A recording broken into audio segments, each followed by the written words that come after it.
Perjalanan kita tuh panjang, makanya Allah lipat gandakan pahala kita, karena Allah tahu kalau nggak dilipat gandakan, sholat dapat pahala cuma 1 rakaat 1 pahala, 4 rakaat 4 pahala, nggak akan cukup. Jangankan di akhirat, di dunia juga nggak cukup. Menghapus dosa-dosa kita nggak cukup, makanya Allah lipat gandakan. Sedekah 700 kali lipat. Sholat Lailatul Qadar 1000 bulan sholat di bulan yang lain. Kenapa Allah lipat gandakan? Karena perjalanan kita tuh akan panjang sekali, dan itu benar-benar real seperti perjalanan di dunia. Semua kita akan ngalamin itu, nggak ada pengecualian. Perjalanan ketika kita sendiri, tidak ada keluarga kita yang akan membantu kita. Perjalanan ketika matahari seolah-olah jaraknya hanya sejengkal di atas kepala kita. Perjalanan ketika kita tidak tahu arah. Perjalanan ketika kita haus yang luar biasa, sangat-sangat haus. Pada saat itu amal-amal kita lah yang akan menjadi penolong kita. Datanglah amal kita dengan wujud seorang laki-laki yang sempurna.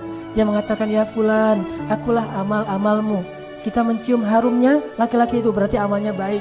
Fisiknya sempurna, wajahnya berseri-seri, tubuhnya harum, berarti amal kita itu baik. Kemudian amal kita pergi, ngapain? Dia mencari pertolongan kepada Allah Subhanahu wa Ta'ala. Ya Allah, tolonglah Tuhan sayalah hasil dari kejerih payah dia di dunia. Amal kita itu kan makhluk. Kemudian Allah Subhanahu wa Ta'ala memperkenankan permintaan amal kita. Tiba-tiba kita berada di hadapan Rasulullah. Tiba-tiba kita kok jadi di depan Rasulullah, diajak oleh malaikat, wahai fulan, sini. Dikasih kendaraan, langsung dibawa berhadapan dengan Rasulullah SAW di sebuah telaga. Rasulullah memberikan minuman langsung dengan tangan beliau kepada kita. Bayangin, minum dari tangan Rasulullah SAW. Rasulullah mengambil air di dalam telaga, kita diberikan izin untuk minum. Lalu ketika kita minum air dari tangan Rasulullah itu, kita tidak akan haus lagi selama-lamanya. Modalnya apa? Amal soleh kita. Puasa kita yang mungkin haus, lapar, itu nanti akan jadi minuman kita di akhirat. Jalan lagi, walaupun haus tapi masih panas, maka amal kita berdoa lagi kepada Allah, ya Allah beri dia naungan. Akhirnya dikasih lagi naungan dari arasy Allah sehingga gak kepanasan. Jalan sampai dihisap. Ketika dihisap, amal kita juga yang akan memudahkan hisap kita, terus sampai akhirnya kita masuk surga.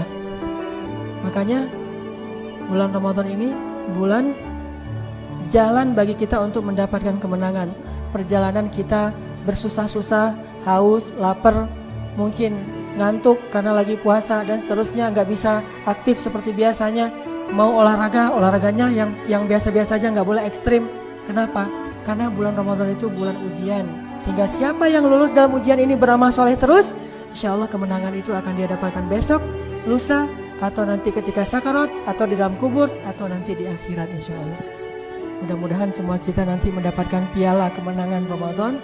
Yang kata Allah, sesungguhnya amal anak cucu Adam itu untuknya, kecuali puasa itu untukku, dan aku sendiri akan memberikan piala atau penghargaan untuk hambaku yang berpuasa. Mudah-mudahan lapar kita sekarang akan menjadi makanan nanti kita di surga. Mudah-mudahan haus kita sekarang akan menjadi sungai Al-Kautsar nanti kita di padang mahsyar. Mudah-mudahan ngantuk kita sekarang akan menjadi kebugaran kita di padang mahsyar. Mudah-mudahan kesusahan kita di bulan Ramadan hari ini akan menjadi kemudahan di bulan-bulan lain ketika kita mendapatkan masalah.